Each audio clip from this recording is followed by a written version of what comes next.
Mesdames, Messieurs, je sais que je suis le dernier rempart qui subsiste entre vous et l'apéro. Mais je me suis engagée à une mission et je vais aller au bout. Je me présente correctement tout d'abord. Je m'appelle Margot Laglaise et je suis CEO et CHO chez Margot Laglaise, Auto-Enterprise. Auto-entreprise donc. Et si je me tiens devant vous, ce n'est ni plus ni moins que pour vous proposer un bilan de cette journée, un résumé pour ceux qui n'étaient pas là ou qui n'auraient pas bien écouté, et j'en suis honorée. Quand Christophe Thiel, ici présent, m'a parlé d'un événement marketing, moi j'ai d'abord pensé Mad Men, Cowboy Marlboro et distribution de Bob Cochonou sur les routes du Tour de France. Je me sentais partir sur le col du Tourmalet, mais Christophe m'a rattrapé, il m'a recadré, il m'a dit « Non, Margot, c'est plutôt du web marketing ». Mesdames, Mesdemoiselles, Messieurs, bonjour, est-ce que vous allez bien ? Magnifique, moi aussi, merci. Bonjour, bonjour et bienvenue à la finale Alsace de ma thèse en 180 secondes. Un événement qui, si tout va bien, durera moins de 180 minutes. Je vous le promets. Aujourd'hui, 11 doctorantes et doctorants ont une mission, vous faire comprendre en 180 secondes et pas une de plus l'objet et les enjeux de leur travail, l'objet peut-être aussi de leur cauchemar, la source de leurs espoirs, avec pour seul support possible une diapo non animée. Pour les jeunes, on vous expliquera ce que c'est une image. Pas une de plus, bien évidemment, ils vont également se servir de leur passion et de leur charisme.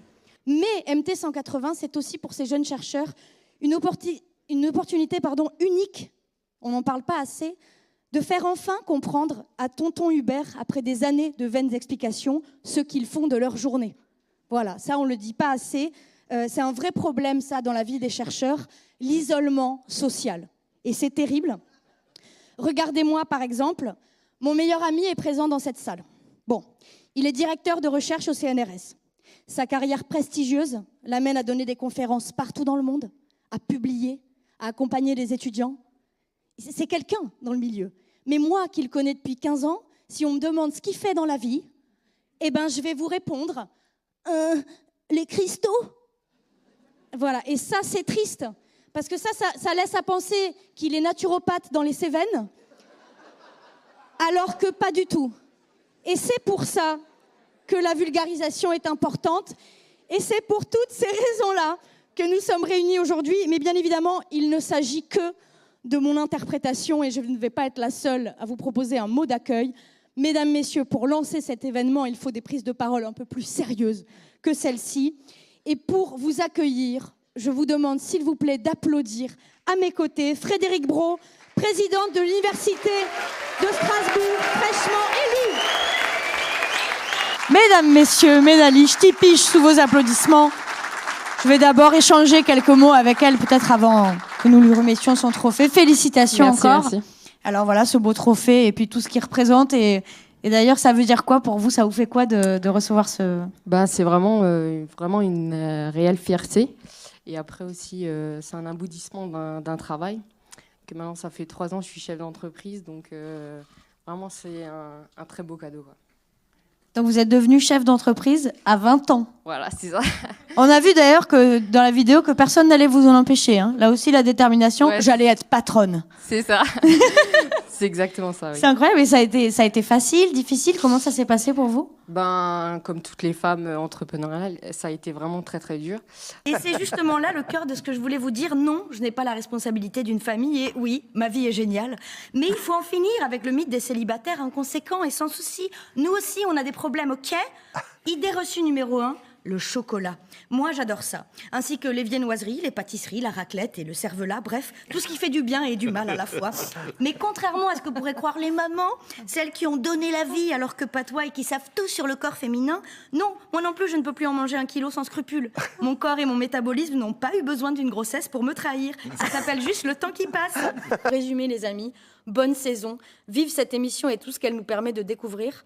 Mais si un jour ça va pas, rappelez-vous que vivre à la base, c'est un verbe qui ne met aucune pression, qui ne demande aucun effort. Le contraire de vivre, c'est pas avoir une vie un peu banale qui rend pas de ouf sur les réseaux. Non, le contraire de vivre, c'est être mort. Alors si vous m'écoutez et que vous n'êtes pas mort, rassurez-vous, vous avez une vie et vous mettez ce que vous voulez dedans.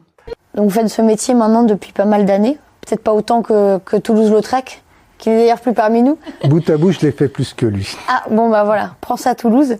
Quelle a été l'évolution de ce métier? Moi, je suis presque arrivé au moment où on sortait de la première des époques qui partait de Toulouse, Lautrec. On va l'appeler Toulouse, c'est notre ami maintenant. Ceux qui étaient capables de prendre une peinture et de la transformer en image imprimée en 4 couleurs, qui s'appelaient les photograveurs, ont eux-mêmes quasiment disparu. Restent encore les imprimeurs et les graphistes. On croirait que les techniques, au fil du temps, se sont développées, multipliées, accumulées. En fait, vous êtes en train de me dire qu'elles ont disparu. Le graphiste est devenu photographe, typographe, bientôt imprimeur, dans la mesure où les prochains à disparaître, c'est l'imprimerie. Restera les graphistes et les images resteront dans l'écran. Gutenberg, bientôt terminé. Ça va être l'apogée des frères Lumière, bientôt. Nous allons choisir mon arc. Je suis un peu émue. Alors comment est-ce qu'on choisit un arc? Alors il y a la hauteur de la personne déjà. Déjà. On ne peut pas les grands bonhommes ou les petites bonnes femmes. On est droitier ou on est gaucher, on a l'œil directeur gauche ou l'œil directeur droit. Et comment on fait pour savoir quel œil dirige? Quand les deux yeux sont ouverts, Oui. on voit quelque chose au loin. On ferme alternativement l'œil gauche et l'œil droit. Là où le centre ne bouge pas, c'est l'œil directeur. C'est lui. Il a gagné le concours. Le concours de l'œil Et moi, droit. je peux crever l'autre. Donc on va prendre celui-là par exemple. Et sinon, c'est considéré comme une arme, on n'a pas C'est le une droit arme de se de promener. 6e catégorie. Donc... 6e, ça veut dire qu'elle est dangereuse? Non, plus on avance, moins c'est dangereux. Et une arme de 8e catégorie, c'est ma main, quoi. Par exemple. Je te tiens maintenant. Montre-toi, pleutre. Révèle-toi, ennemi. Guerroie avec moi.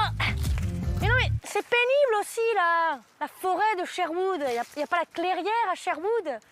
La zone commerciale de Sherwood. Là, je ne peux plus attendre. Je peux plus. Il faut que mon archerie s'exprime. Est-ce qu'il y a un ramasseur de flèches comme au tennis pour celles que j'utilise Il n'y a pas? pas ni de caddie, ni...